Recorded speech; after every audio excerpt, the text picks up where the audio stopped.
Corruption करके, bribes दे करके raw material को इतने सस्ते दाम पे उठाया जा रहा है कि आप उससे प्रॉफिट्स बनाओगे ही बनाओगे। ये किसके रिसोर्सेज है और कौन इनको दे रहा है इतने सस्ते दामों पे? जो हमारे पास रिसोर्सेज है उसको मैनिपुलेट करके वापस हम ही को बेच दिया जा रहा है और उससे प्रॉफिट्स कमाया जा रहा है। BSNL forgot to bill Jio for 10 years for using their infrastructure worth around 1750 crore rupees। Forest area Hasdeo नाम है उसका, वहां पे बहुत सारे आदिवासी कम्युनिटीज रहती है। Now they are at verge of losing their community और देयर लाइफ्स बिकॉज उसके आसपास ही एक कोल माइनिंग कर रही है अदानी कि जिस तरह से इकोनॉमी चल रहा है, जॉब्स नहीं है पर सब इकोनॉमी बढ़ती जा रही है, प्रोडक्शन नहीं हो रहा है इकोनॉमी बढ़ती जा रही है, इंफ्रास्ट्रक्चर रद्दी हो गया है और उसके बाद भी इकोनॉमी बढ़ रही है। 4 साल में इंडिया में 170 ब्रिज गिर चुके हैं। ऑलराइट, जैसे हमने अभी डिस्कस किया हमारा जैसे डेमोक्रेसी का पूरा जो स्टोरी सेल किया जा रहा है, Indian democracy biggest democracy in the world, कैसे उसके अंदर बहुत सी चीजें हैं जो कि राइट चीजें पोर्ट्रे नहीं करती हैं। Similar things are happening in our Indian economy as well. Indian economy की पूरी स्टोरी की एक हाइप बनी हुई है around the world. India is the fastest growing economy, India will be third largest economy by 2035, at 2047 will be second, all that stuff, जल्दी विश्व गुरु बन जाएंगे। But I have a completely different opinion on that. Recently, I found out कि it's not the right metrics in a way, but Ambani and Adani's wealth in India is the major factor जो कि हमारी economy को एक तरह से strong pillars बन के निकल के आ रहे हैं। अगर देखा जाए तो अंबानी के जो नेटवर्थ है वो इंडिया के जीडीपी का 1/10 है, अकेला एक आदमी का। Now that's not the right comparison to do because GDP is a different calculation, net worth of an individual is a different calculation, but just in terms to put some perspective, okay, which I was able to find कि 1/10 to 1/12 के बीच में land करता है based on different calculations, क्योंकि उसकी net worth is around 25 to 28 lakh crore.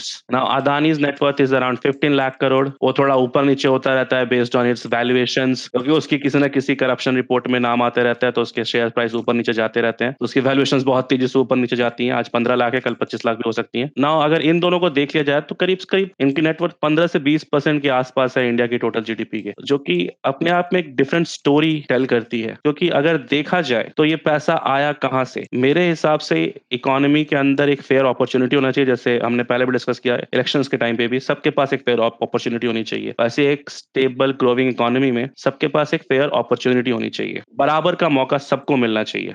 But क्या वो हमारे इकोनॉमी में हो रहा है? अब मैं नहीं कहता कि बराबर के पैसे सबको मिलने चाहिए, पैसे सबको अपनी मेहनत के हिसाब से मिलने चाहिए, अपने काम के हिसाब से, अपनी क्वालिटी के हिसाब से, पर मौका सबको बराबर का मिलना चाहिए। पर यहाँ ऐसा हो नहीं रहा है। देश को मिल करके 3 से 4 लोग ही चलाते हैं, जिसमें से 2 हमारे अप्पू पप्पू या चप्पू टप्पू का नाम दिया गया है जिनको। It might sound insulting, I'm not trying to insult them on personal level, but that's what's happening। मेरे हिसाब से, मेरे नजरिए में इन्होंने कुछ भी बनाया नहीं है। इनकी सारी कमाई, नेटवर्थ इंडिया के रिसोर्सेज को बेच करके हुआ है। I'm not saying कि इंडिया के रिसोर्सेज को आप बेच नहीं सकते, पर फेयर प्राइस में खरीद के बेचो, उसको बनाओ, जो भी रॉ प्रोडक्ट से फाइनल प्रोडक्ट बनाओ और बेचो। पर आप करप्शन, पॉलिसीज, गवर्नमेंट फेवरिज्म के साथ सस्ती चीजें खरीदते हो, इंडिया से सस्ते दामों पे खरीदते हो, जो कि बाकी लोगों को अवेलेबल नहीं है। अगर यही सस्ती चीजें सबको अवेलेबल होती है, मेरे और आपको भी, तो बात अलग हो जाती। पर सिर्फ उन्हीं 2 लोगों के लिए चीज अवेलेबल है, and then they sell the same thing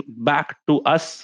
वो ऐसा भी नहीं किसी और को बेच रहे, हमारे से ही सस्ती चीजें खरीद के हम ही को वापस बेच रहे, और ये पैसा उससे बनाया उन्होंने। इनकी पूरी की पूरी कमाई इंडियन लैंड्स, ऑयल, कोल, पोर्ट्स, एयरपोर्ट्स, इन्हीं से आती है। ये किसके रिसोर्सेज है और कौन इनको दे रहा है इतने सस्ते दामों पे? ये पूरा का पूरा एक जो इकोनॉमी में फेवरिज्म स्टार्ट हुआ है, इट्स नॉट सेइंग कि आज से स्टार्ट हुआ है, हमेशा से है, ठीक है, कि गवर्नमेंट पॉलिसीज को बेंड करके, मूल करके, करप्शन करके, ब्राइब्स दे करके रॉ मटेरियल को इतने सस्ते दाम पे उठाया जा रहा है कि आप उससे प्रॉफिट्स बनाओगे ही बनाओगे। आपको कुछ करने की जरूरत नहीं है, बड़ा सा इन्वेस्टमेंट उठाओ, बड़ा सा इन्वेस्टमेंट लगाओ और दबा करके पैसे कमाओ और सबको खिलाओ। अब पूरी इकोनॉमी में जो बात होती है कि इंडिया का 6% ग्रोथ है, हम 4th लार्जेस्ट इकोनॉमी बन गए हैं, एक्चुअली में ग्राउंड पे क्या हो रहा है? कुछ नहीं हो रहा है। हमारा इंफ्रास्ट्रक्चर रोज टूट रहा है, बिखर रहा है, फैल रहा है। हमारा प्रोडक्शन नीचे जा रहा है, हम कुछ भी नया नहीं बना रहे हैं, हम कुछ भी नया बना के दुनिया भर में बेच नहीं रहे हैं। हम बस जो हमारे पास रिसोर्सेज है उसको मैनिपुलेट करके वापस हम ही को बेच दिया जा रहा है और उससे प्रॉफिट्स कमाया जा रहा है। सिर्फ यही हो रहा है। अब मुझे पर्सनली इस पूरी इकोनॉमी में बार-बार मुझे अदानी अंबानी का ही नाम निकल के आता है, because I think they had a big role to play in it. I agree, सबने शुरुआत कहीं न कहीं ऐसे ही की है हर जगह, जो कि सच नहीं है, हर लेवल पे सच नहीं है, but at some level the richest people start investing in innovation. कहीं न कहीं उनको इनोवेशन करना चाहिए था, कहीं न कहीं उनको दूसरों को फेयर मौका मिलना चाहिए था, बट उन्होंने ऐसा नहीं किया। उन्होंने उल्टा इसका ऑपोजिट किया। उन्होंने और ज़्यादा आगे बढ़ने की कोशिश की और ज़्यादा पैसा खिला करके, और इनक्रेडिबल तरीके से इन्होंने ये चीज़ की। ऐसा नहीं कि ये लोग हमेशा से नहीं करते थे, हमेशा से करते आ रहे हैं, बट अदानी की वेल्थ 14 बिलियन से 128 बिलियन हो गई 10 सालों में। ऐसे कैसे हो सकता है 2014 से 2024 के बीच में? It's a massive number almost. और ये कैसे हो रहा है? सारे कॉन्ट्रैक्ट्स इन्हीं को क्यों मिल रहे हैं? सारे टेंडर्स इन्हीं को क्यों मिल रहे हैं? गवर्नमेंट लॉज में चेंज क्यों हो जा रहा है? A shocking thing I got to know which has happened recently कि गुजरात में 1 किलोमीटर बॉर्डर के अंदर पाकिस्तान से अदानी का एक प्रोजेक्ट पास हो गया सोलर पैनल के लिए। Apparently it's going to be world's largest solar panel project. इतनी बिजली होगी कि यूरोपियन यूनियन के कंट्री को बिजली मिल। That is on a very dangerous place. Like, who will suffer the losses, government or Adani? Like, if a border dispute happens and a border incursion happens by Pakistan in that case.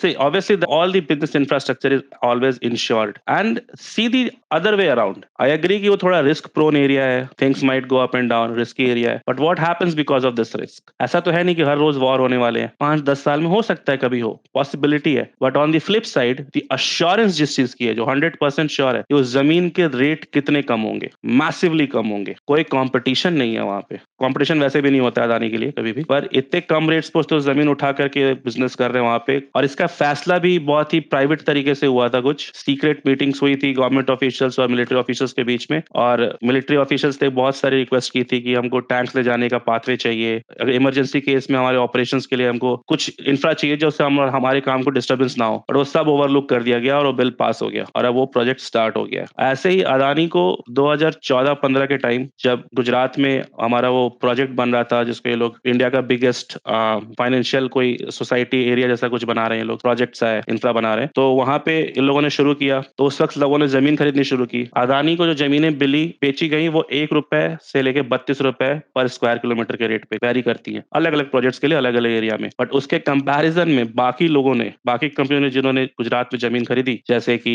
TCS ने खरीदा तो TCS ने पे किया 1100 पर square metre, Maruti Suzuki ने खरीदा तो उसने पे किया 670 रुपीज पर स्क्वायर किलोमीटर, और फोर्ड ने खरीदा तो they also paid 1100 rupees per square kilometre. But how much Adani paid? Ranging between 1 to 32 rupees per square kilometre. Now ऐसे कंपैरिजन में कोई भी नॉर्मल इंसान, अगर किसी को इतना बड़ा बेनिफिट मिल रहा है बिजनेस में, कैसे कोई बिजनेस कर सकता है? Tell me rates one more time, can you please? Adani got lands on rupees 1 to 32 rupees के बीच में पर square kilometre. 1 to 32 rupees. I want to buy land at this place. Look at the difference or the benefit of this favorism. तुम जो भी company बोलो, ठीक है, उसमें तुम्हारा अडानी और टाटा को छोड़ के तुम्हारा कोई बाकी दूसरा इंडियन कंपनी तो है नहीं। नहीं, सो इंडियन कंपनी को थोड़ा सा फेवर तो मिलना भी चाहिए, बट उसके फेवर में भी काफी डिफरेंस है। लाइक अगर टाटा का बात करें बहुत और डिफरेंस। तुम्हारा अडानी में, गवर्नमेंट का उसके ऊपर यही रीजनिंग है कि वो उस एरिया में था जहाँ एरिया का दाम सस्ता है, वगैरह वगैरह वगैरह, और हम कंपनीज को सब्सिडाइज कर रहे थे ताकि वो गुजरात में इन्वेस्टमेंट लाए, बट वो सब्सिडी सबसे ज्यादा एक ही कंपनी को मिलती है बार बार, और किसी को नहीं मिल रही है। The difference is incredibly high, आप उसको कंपेयर ही नहीं कर सकते। और ये सिर्फ अदानी के साथ ही नहीं है, और ये अदानी और अंबानी जी के साथ भी। अंबानी के साथ तो एक बहुत फनी इंसिडेंट हुआ है अभी अभी। I am not sure if you heard the news और नॉट। रिसेंटली एक किसी बंदे ने कोई कुछ फाइल किया जिससे इन्फॉर्मेशन मिली उसको, BSNL forgot to bill Jio for 10 years for using their infrastructure worth around 1750 crore rupees, and all taxes included it would be around 2000 crore rupees का बिल भेजा ही नहीं उसने। BSNL भूल गया जियो को ये बिल देना। जियो वाज यूजिंग BSNL का इंफ्रास्ट्रक्चर, उसकी सर्विसेज, उसके टावर्स यूज कर रहा था इनिशियली, कुछ कॉन्ट्रैक्ट था इनके बीच में, तो उसके लिए उसको बिल करना था जियो को, पर वो जियो को बिल भेजना ही भूल, 10 साल से भूलता जा रहा है। अब इसके चक्कर में अब बाकी कंपनियों को कितना लॉस हो रहा है। कॉम्पिटेटिव एज जो मिलना चाहिए था, जो फेयरनेस मिलनी चाहिए थी, वो है ही नहीं। उसके बगल में वोडाफोन जैसी कंपनियां जीव लटका के घूम रही है इधर से उधर। वो लिटरली अपने लोगों के साथ साथ खुद ही कुत्ता बन गए, लेकिन उनको कोई पैसे नहीं दे रहा है, कोई एज नहीं मिल रहा है। डू यू रियली फील कि एक मिस्टेक है कि जियो बिल भेजना भूल गया 10 साल तक, ऑलमोस्ट 2000 करोड़ का बिल? ये तो वैसे ही हुआ ना कि लाइक 50 टन राशन चूहा खा गया। इट्स लाइक बेसिकली आप फ्री में यूज करिए हमारी प्रॉपर्टी, आप ही की है, देश की है, पर आप ही की है, आप एंजॉय करिए, मन किया तो दे दीजिएगा, मन किया तो मत दीजिएगा। एंड दिस इज हाउ ये ऑपरेशनल पूरा ऑपरेट चल रहा है। If I want to सब start an IT hmm company and if I'm willing to risk to buy a place for my office, okay, hmm at 32 rupees per square meter, will government sell to me also at the same price ना in that area only? ना 500 metre Pakistan border से लेंगे और dangerous like चलेगा, मेरे को कोई problem नहीं है। नहीं बेचेगी आपको government. Then how is that relevant कि वो गुजरात में इन्वेस्टमेंट लाने की कोशिश कर रहे थे? ठीक है, मेरे इन्वेस्टमेंट्स उनको फर्क नहीं पड़ता, ऑफ कोर्स बहुत स्मॉल स्केल होगा वो। That's not the only case कि वो सस्ते में मिल रहा है या जो multiple things people have started losing lives. Chhattisgarh में कोई एक जंगल है, फॉरेस्ट एरिया, हसडीओ नाम है उसका, HASDEO। वहां पे बहुत सारे आदिवासी कम्युनिटीज रहती है। Now they are at verge of losing their community और देयर लाइफ्स। उनकी लाइफ्स को इम्पैक्ट पड़ रहा है, उनको बीमारियां हो रही हैं बिकॉज उसके आसपास ही एक कोल माइनिंग कर रही है Adani. They were not suppose to do it. 2018 में ही जब उन्होंने जमीन के लिए रिक्वेस्ट डाली थी, the rules were not allowing it, but rules change हो गए। एनवायरमेंटल डिपार्टमेंट जो भी है हमारा, उन्होंने अपने रूल्स चेंज कर दिए and with those new rules he was allowed to submit a request and buy those lands and start mining it. And then he started mining it, and then it started selling the coal to a offshore company in Singapore, and then again importing it in India at higher prices and selling it higher prices. और उसको कौड़ियों के दाम पे कोयले मिल रहे थे। That's how they are making money. In 2018 or 19, there was 6 open tenders for airports. वो 6 के 6 टेंडर अदानी को ही मिले। एविएशंस के रूल ऐसे हो गए उस दिन से, जब उसने टेंडर्स भरे, कि सिर्फ उसका ही टेंडर क्वालिफाई कर रहा था, बाकी सबके टेंडर्स क्वालिफाई नहीं कर रहे थे। Now that's manipulation of power at massive scale. अब आप कैसे कुछ भी कर सकते हो इनके टक्कर में? फिर अब आप किसी को मौका नहीं दे रहे हो क्या? और कोई कंपनी लायक नहीं है हमारे देश में एयरपोर्ट बनाने के, एयरपोर्ट चलाने के, या पोर्ट बनाने के, या कोयला निकालने के? आपने कॉम्पिटिटिवनेस एकदम खत्म कर दी। Fair opportunity is a piece of shit now. It's on paper कि आप डेमोक्रेसी हो, सबको बराबर मौका मिल रहा है। सबको बराबर मौका मिल रहा है तो सारे बिजनेसेस सेम रेट से क्यों नहीं ग्रोथ कर रही है? सब के सब खराब हो गया। आई अंडरस्टैंड उसमें कुछ पॉलिसीज हैं, सबका अप्रोच अलग अलग है, ऐसा नहीं हो सकता कि सब सेम रेट से ग्रो करें, बट सिर्फ 2 ही लोग ग्रो करें और बाकी लोग चिल्लर के दौर पे ग्रो करें। ऐसा कैसे हो सकता है? मुकेश अंबानी नेटवर्थ 2014 में $18 बिलियन, 41st रैंक था उसका ग्लोबली। 2019 में $54 बिलियन, 2023 में $82 बिलियन, 2025 में तुम्हारा $108 billion. I told he started around 14-15 billion और समथिंग उसके रेंज में ही, and then he reached above $100 billion in just 10 years. एक It's डेकेड में 350% का ग्रोथ। आई गेट इट कि इतना ग्रोथ हो सकता है, चलो मान लिया। किया क्या लेकिन आपने? कैसे हुआ ये growth? That's even more concerning. ये सिर्फ वो नहीं दिखाता है कि आप पैसा कमा रहे हो, बहुत हाई रेट से कमा रहे हो, पूरा सिस्टम को वो दिखाता है ना कि कितना वल्नरेबल है हमारी इकोनॉमी। कि अगर आपके पास राइट कनेक्शंस है, अगर आप घूस खिलाने की क्षमता रखते हो, तो आप मस्त चीज। अब सिर्फ अंबानी अदानी थोड़ी कर रहे हैं, अदानी अंबानी अपने लेवल पे कर रहे हैं, लाखों करोड़ों के प्रोजेक्ट्स के लिए कर रहे हैं। छोटे कॉन्ट्रैक्टर्स और ये सब छोटे लेवल पे कर रहे हैं। हटा दो, जमीन खरीदने की बात हटा देते हैं हम लोग कि हमको जमीन खरीदनी है पाकिस्तान के पास, 32 रुपए में मिलेगा क्या? अभी मेरे को जाकर के कुछ, मेरे पास एक डिग्री है सिविल इंजीनियरिंग की मान लो, या तुम्हारे पास कोई फैक्ट्री डालने के लिए कोई क्वालिफिकेशन है, तुम जाके टेंडर अगर कोई निकल के आता है, तुम भर जाओगे, तुम जीत जाओगे। तुम भले फेयर दो, तुम्हारे पास रिसर्च अच्छी हो, तुम्हारा एक्सपीरियंस अच्छा हो, तुम्हारी नॉलेज अच्छी हो, तुम सब कुछ मैच कर रहे हो, but you can not win the bid, क्योंकि आप पैसा नहीं खिला सकते किसी को। पूरी जो इकोनॉमी का जो पोर्ट्रेल किया जा रहा है, I don't think it's a stable growth. ये ऐसे चलता जाएगा, because there will be things happening very soon. I feel, I have a gut feeling कि जिस तरह से इकोनॉमी चल रहा है, जॉब्स नहीं है पर सब इकोनॉमी बढ़ती जा रही है, प्रोडक्शन नहीं हो रहा है, इकोनॉमी बढ़ती जा रही है, इंफ्रास्ट्रक्चर रद्दी हो गया है, सड़क पे कुत्ते भी नहीं चल सकते हैं अब, इंसान तो छोड़ ही दो, कुत्ते भी ऐसे अब साइड होके कोने में चलते हैं, क्योंकि बीच में नहीं चल सकते। पहले वो गाय भी नहीं चल पा रही सड़कों पे, अब तो वो भी गिर जाएगी, इतने गड्ढे हो गए। और उसके बाद भी इकोनॉमी बढ़ रही है। देश में 90 करोड़ 100 करोड़ सब्सिडी पे जी रहे हैं, फ्री राशन पे जी रहे हैं, फ्री गैस पे जी रहे हैं, फ्री टॉयलेट पे जी रहे हैं, फ्री घर पे जी रहे हैं, गाय को खाना खिलाने के लिए पैसा दे रहे हैं, लेकिन इकोनॉमी बढ़ रही है। हाउ इज दिस पॉसिबल कि ये स्टेबल ग्रोथ है? नहीं है, ये इन्फ्यूज्ड ग्रोथ है। ऊपर से तुम फॉर्मुलेज भी बदल लेते हो अपना बढ़ाने के लिए जब मन करा तब। अभी इकोनॉमी अगर कम हो रही है, फॉर्मूला थे, डिनोमिनेटर बढ़ा दो, घटा दो, वैल्यूज ऊपर चली जाएंगी। ये मैजिक भी होता है हमारे यहाँ। It's rubbish. Now the situation is so worst. जो गुजरात वाला मैटर था, जहाँ पे ये बॉर्डर के पास जमीन कर दी, it's not just part of corruption, it's like आपने बॉर्डर सिक्योरिटी पर रिलैक्सेशन डाल दिया। वहाँ पे जो पॉलिसीज थी, जो रूल्स थे, जो भी कुछ रूल्स होंगे ना बॉर्डर के पास चलती जो चीजें होती हैं, तो वहाँ नेशनल सिक्योरिटी पॉलिसीज जो भी थी वहाँ पे, उसमें रिलैक्सेशन किया गया है स्पेसिफिकली गुजरात के लिए, या उस स्पेसिफिक बंदे के लिए जो ताकि वहां पे बिजनेस किया जा सके। आप कुछ भी कर सकते हो बेसिकली पैसों के लिए। That's how it's working right now. पूरा का पूरा स्टोरी ही फेक लगता है मेरे को। ठीक है, अभी हम जहाँ रहते हैं 1-1 करोड़ के फ्लैट्स है, 2-2 करोड़ के फ्लैट्स हैं, ठीक है? और इनके नीचे जाओ तो स्लम है, सड़कों का स्लम, लोगों के चलने के लिए जगह नहीं है, दुकान लगाने के लिए जगह नहीं है, बारिश में डूब जा रही हैं चीजें, गाड़ियां डूब जा रही हैं 50-50 लाख की, 1-1 करोड़ की, ब्रिजेस गिर रहे हैं। पिछले 5 साल 4 साल में इंडिया में 170 ब्रिज गिर चुके हैं। ये कैसी इकोनॉमी है? कौन सी इकोनॉमी ग्रो कर रही है ये? कहाँ ऐसे काम होता है? 170 ब्रिज सिर्फ 4 साल में गिर गए। In terms of monetary value कितना होगा वो? I don't have those numbers की मॉनेटरी वैल्यू में कितना होगा वो। कैन यू जस्ट इमेजिन कि वो कितना पैसा गया पानी में? और क्यों गया? क्योंकि वो फेयर था, जिन्होंने वो ब्रिज बनाया उन्होंने फेयरली वो ब्रिज के टेंडर्स लिए थे? नहीं। वर दे क्वालिफाइड? नहीं। एलिजिबल थे? नहीं। अब इसका क्या सॉल्यूशन है? The question comes down to कि such a big democracy which we call us, अब ये फेयरनेस कहाँ से आएगी to equal opportunity of doing business, fair opportunity of doing trade? Is it possible in country in today's scenario with whatever we have? Forget about a past जो हमारा system रहा है, जैसा रहा है, जैसे होता आया है, how country has been built in last 70-75 years. But today and going in next 2 years, let's say just next 2 years, I don't talk about 5 years, 10 years, 15 years, 30 years, मुझे उससे कोई फर्क नहीं पड़ता, मुझे अगले 2 साल का जानना है। आज के स्टेट में, हमारी कंट्री में फेयर अपॉर्चुनिटी ऑफ ट्रेड कैसे मिल सकती है किसी को? How is this possible? और अगर नहीं मिल सकती है तो how much do you believe in this whole narrative or a story of India's growth in next 5 years, be it on the side of infrastructure or in its GDP or in the side of technology or in the side of standard of life or quality of life, which everything which relates to a good economy. How will this fairness come into the picture now? That's what's happening right now. We are doomed, that's the answer. क्योंकि पता नहीं हम as an Indians ऐसे क्यों हैं, ठीक है, कि जब तक पानी सर के ऊपर नहीं आ जाता तब तक हम लोग कुछ स्टार्ट ही नहीं, हम लोग अपने घर से निकलना ही नहीं चाहते, हम लोग कुछ करना ही नहीं चाहते हैं, ठीक है। We just don't want to ask questions, we just don't want to involve ourselves in politics. गंदा कचड़ा है, ठीक है, तो हम उसमें नहीं जाएंगे, ठीक है, but that is deciding everything, ठीक है, in this country. So eventually we gonna have to get into that. और अभी तक तो मेरे ख्याल से सबसे जो बुरा चीज लगता है मेरे को कि लाइक एज एन इंडियंस हम समझते ही नहीं है कि प्रजातंत्र क्या है, ठीक है। राजतंत्र नहीं है, अब वो प्रजातंत्र है।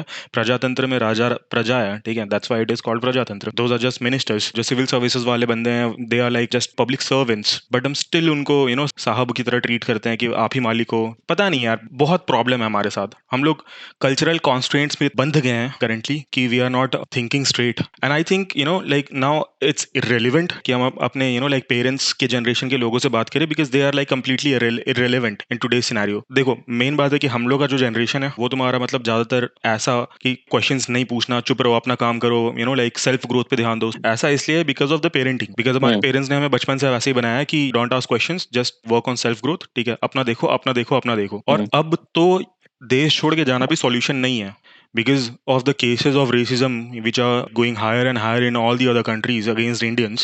Like for example, Australia में अभी सिडनी में जो protest हुआ, and that protest was against Indians. They were carrying anti-Indians banner. America में तुम्हारा तुम देख रहे क्या हो रहा है, कनाडा में तुम्हारा हैकलिंग के वीडियोस आ रहे हैं। तो अब देश छोड़ के जाना भी सॉल्यूशन नहीं है। This is the fucking our land, ठीक है, we gonna have to fix it. And in order to fix this land, every problem in this country is related to politics and the civil services. So that and I'm not saying कि exam दो, ठीक है। इन लोगों ने बचपन से हम लोगों को क्या सॉल्यूशन बताया कि एग्जाम दो, सिविल सर्विसेज क्रैक कर लो और फिर जाके सॉल्व कर दो। That is not solution. तो द सॉल्यूशन इज कि एज अ सिटीजन, जब तक, क्योंकि the political parties, the political, like the ministers and everything, they are this system is a representation of us. So jab tak on a citizen level, take on people level, take we are not going to improve things, we are not going to be accountable. So maybe let's say the government is responsible for a lot of stuffs. Then who is basically the government reporting to the citizens? Government और किसको report कर रहा है? As a whole, the government has to report to public, and they have to do so via press conferences. Regularly तुम्हारा press conferences at least कम से कम हो, क्वेश्चंस हो, आंसर्स हो। Public has to be accountable at least, not responsible. हम नहीं बोल रहे कि जाके और लाइक सब चीज फिक्स करने लगो, but accountability is a different thing, right? A person, for example the government is responsible, and as a public if I am accountable, then I will always have my mind की like give me the updates, what are the updates, and I will keep asking questions कि why you opted for this solution, why not this, ठीक है, why is this happening, why are you not doing XYZ? क्योंकि किसी भी politicians को तुम देख लो, none of these people, ठीक है, none of the politicians in India, they talk about any solution. All of them are like highlighting problems which arise like 70 years ago, problems which is arising right now, but none of them are talking about solution. But as a person who's accountable, like the head of the state, which is head of everything, which is the public at the end, Okay, this is our country, right? So we should be thinking about solution, and we should be getting into that mentality of a solution oriented mindset, so that leaders also know that now this public is going to vote for someone who comes up with solutions.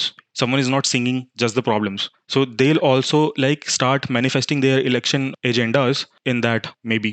One thing which you mention कि हमारी जो belief system है, जिस तरीके से हम लोग बड़े हुए हैं, जिस तरह से हमारी पेरेंटिंग हुई है, कि हम लोग एडजस्ट करना सीख लो, जो है उसमें खुश रहो। बहुत छोटे-छोटे एग्जांपल है। अभी मैं सोच रहा था when you were speaking about this कि बचपन से देखा जाए तो जैसे जब हम लोग स्लीपर क्लास में ट्रैवल करते थे, वो जो सिंक होता है वहाँ पे, उसमें कभी पानी नहीं आता है। रेयरली कभी पानी आ रहा होगा। लेकिन कभी किसी के माँ-बाप ने ये नहीं कहा कि वहाँ पे जो टीटी है या कोई भी ऑफिशियल है ट्रेन के अंदर, किसी ने उससे सवाल कभी नहीं पूछा। पानी नहीं आ रहा है तो लोग टैप वाटर कहीं जब ट्रेन रुकने लगी तो अपनी बोतल भर के उससे मुँह धो रहे हैं, ब्रश कर रहे हैं, पर सवाल नहीं पूछा। हमने एडजस्ट कर लिया। टॉयलेट के अंदर पानी नहीं आ रहा है, हमने एडजस्ट कर लिया। ट्रेन गंदी है, हमने एडजस्ट कर लिया। सड़क टूटी है तो हम फुटपाथ से चले जाएँगे। ट्रैफिक लगा है तो हम उसके ऊपर से चढ़ के चले जाएँगे या साइड से रास्ता बना लेंगे। या इंसान जहाँ चलने के लिए रास्ता बना है, साइकिल करने का रास्ता बना है तो हम उसके ऊपर बाइक चलाना शुरू कर देंगे। पर हम सवाल नहीं पूछेंगे। अब क्या वो इसलिए कि हमारे पास टाइम नहीं है? कर क्या रहे हैं जो टाइम नहीं है? मेरे ख्याल से वो हमारी बिलीफ सिस्टम में ही है कि हम लोग को बचपन से ही ऐसा सिखाया गया कि जो मिल रहा है उसमें खुश रहना सीख लो। सवाल मत पूछो और माँगो तो बिल्कुल नहीं, तुम्हारा किसी चीज़ पे हक ही नहीं है। ऐसा ही लगता है हमेशा। तुमको जो मिल रहा है वो तुम्हारे लिए बहुत बड़ी चीज़ है और तुम उसमें जीना सीख लो।